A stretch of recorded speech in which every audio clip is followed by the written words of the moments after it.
আমরা যদি শিক্ষার্থীদের সেবা করার সুযোগ পাই, ইনশাআল্লাহ আমরা ক্যাম্পাসের সামগ্রিক নিরাপত্তা এনশিওর করব।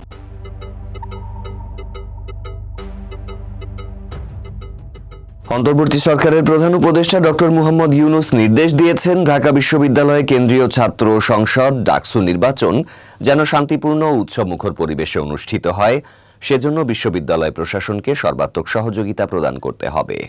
প্রধান উপদেষ্টার প্রেস সচিব শফিকুল আলম এই তথ্য নিশ্চিত করেছেন।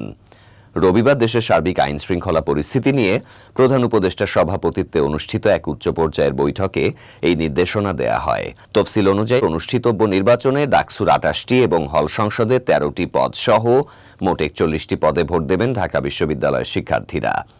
ডাকসুর ২৮টি পদের বিপরীতে এবার প্রতিদ্বন্দ্বিতা করছেন মোট ৪৭১ প্রার্থী। ফলে শিক্ষার্থীদের ভোটে উত্তেজনা ও আগ্রহ ইতোমধ্যেই চূড়ান্ত পর্যায়ে পৌঁছেছে।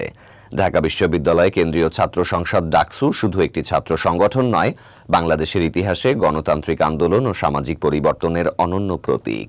ভাষা আন্দোলন থেকে শুরু করে স্বাধীনতা সংগ্রাম এবং পরবর্তী গণতান্ত্রিক আন্দোলনগুলোতে ডাকসু নেতারা রেখেছেন গুরুত্বপূর্ণ ভূমিকা।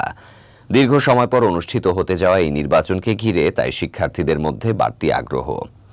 ডাকসু নির্বাচনী ফলাফলকে অনেকে দেশের ভবিষ্যৎ নেতৃত্বেরও একটি পূর্বাভাস হিসেবে দেখেন।